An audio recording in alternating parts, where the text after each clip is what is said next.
Pacquiao recovers from surgery. Top-ranked promoter one Bob Arum is working on his return to the ring. Arum told Espn.com on Monday that Pacquiao will be back in February or March, but no later than the second week of April, he promises.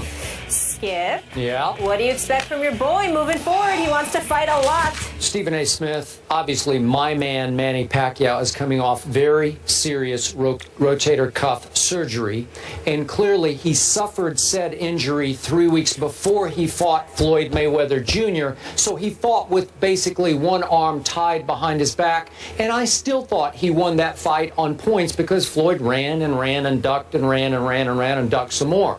We know that. So now Floyd Mayweather Jr. has retired after he, quote-unquote, fought Andre Berto. Well, I can guarantee you Manny Pacquiao will not fight any Andre Bertos as he rebuilds himself toward fighting condition and will then challenge Floyd again. But obviously Floyd is now retired, so he will run and duck into retirement, and I don't think they'll ever fight again because Floyd would be afraid to fight a Manny with two arms instead of one. Well, Manny Pacquiao will come back to the game of boxing. I mean, he is obviously one of the great ones. Here's hoping he doesn't get put to sleep. It doesn't look like if he took overdosed on Ambien. Let's make sure that nothing like that happens to him. David Garcia, I still think is probably a little bit too small for him. Keith Thurman is a fight that I would like to see. I'd like to see him fight a Canelo Alvarez or a rematch with a Freddie Roach-trained Miguel Cotto, who will Freddie Roach pick in that particular situation to train.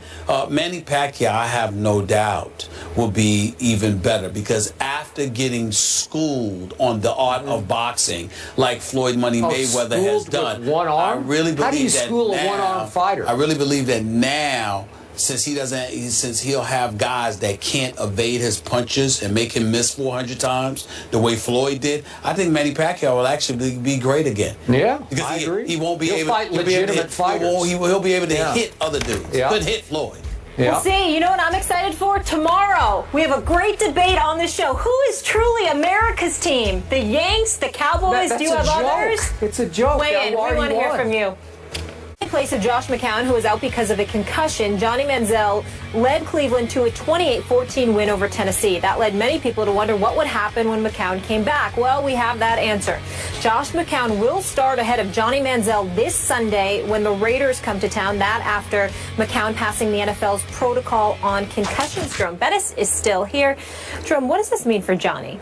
Actually, you may think I'm crazy. I think this is great for Johnny. Everybody's saying, oh, man, you know, Johnny's going back to a backup. You have to understand part of this could be a test. They want to see how are you going to respond, okay? Because you're this new Johnny Manziel. How are you going to respond going back to the #2 position after you had a good game? That's part of it, one, okay? Can he be this veteran guy that he's claiming to be now, okay? And not this young, immature football player that he's once been. So now that's part of the process. But the other part is he's still developing as a quarterback. So now what you see that the things that you've given him in the offseason, they're paying off. They're working. So let's continue to develop him, continue to work with him. He doesn't know all of the nuances of the NFL, of the quarterback position. So now you're giving him a chance, and he's watching it, and now he's going to be a lot more invested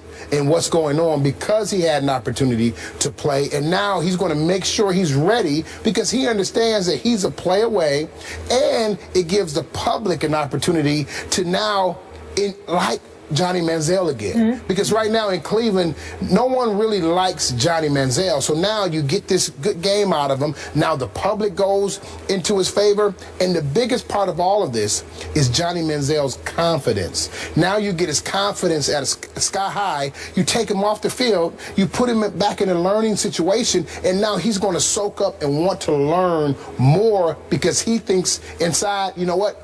I'm ready. I know I can do this. That winning is contagious. Because at the end of last season, he said some things about, well, if I can't get better, if I can't do it, I need to find something else to do. That is a sign that there's no confidence there as a football player. So now you're building his confidence, okay? You're building his resume.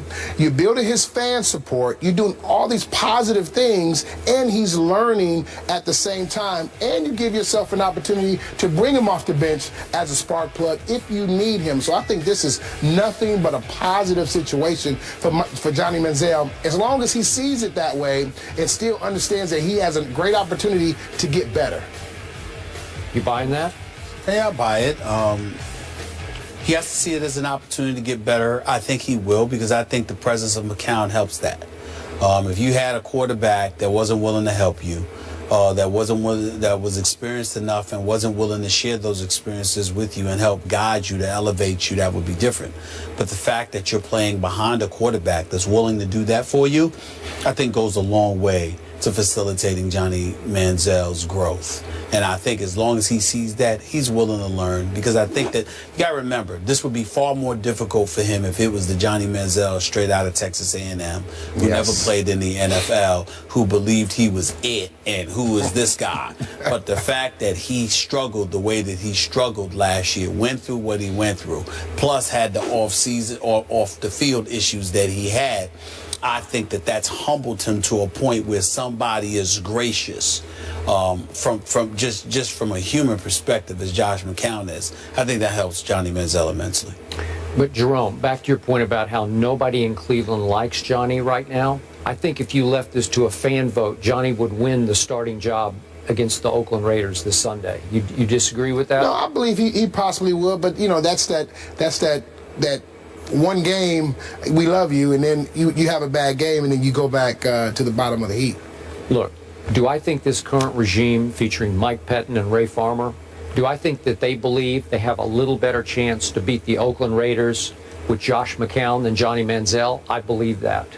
I believe they would like Josh to play every game from here on out through the rest of this year, because they think Josh could save their jobs better than Johnny could save their jobs at this point in Johnny's growth. I said this to start the show, and I'm going to stick by it. On draft night, Patton and Farmer were not remotely on board with even drafting Johnny Manziel. So when the owner overrules you and the quarterback coach is on your side, he's no longer there. He's been replaced.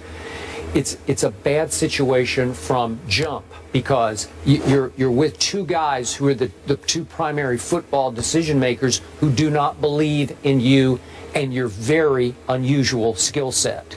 And as I always say, you either gulp the Johnny Kool-Aid or you're going to spit it out, because it's going to have a bitter taste to you, because it is completely unconventional.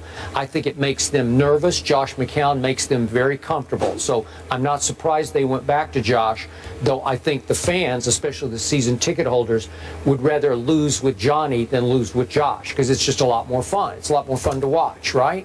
So they're doing what they need to do to save their jobs, which I don't think will get saved at all. I think this will be their last year, one and done this year.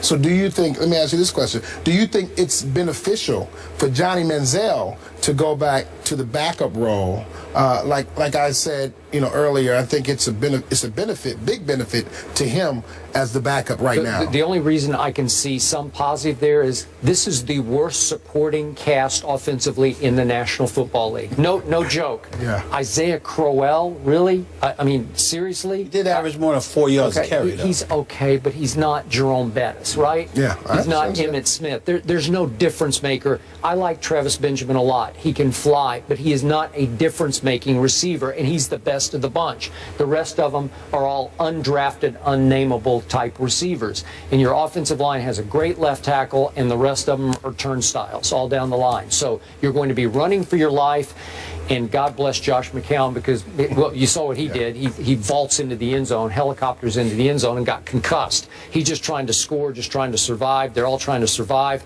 I hope Johnny winds up somewhere else. That's just me, because I think this is an unwinnable situation in Cleveland. All I know is if Josh struggles on Sunday against the Raiders, we'll be hearing the Johnny chants. Oh, yeah. Backup quarterback quickly becomes the favorite. And you know what? The Raiders are no joke to me. They're going to cause problems for everybody I wanted they play. to mention that. I'm surprised. I'm pleasantly surprised at what I'm seeing from the Raiders. They don't seem as pathetic as after the first game, everybody kind of ripped him. Derek Carr was taken in the draft later than Johnny Manziel. He was. Let's see what he does. Let's see what Amari Cooper does. Yep. And some of those guys on defense, some really great pieces. Yeah. More First Take after the break. Keep it here.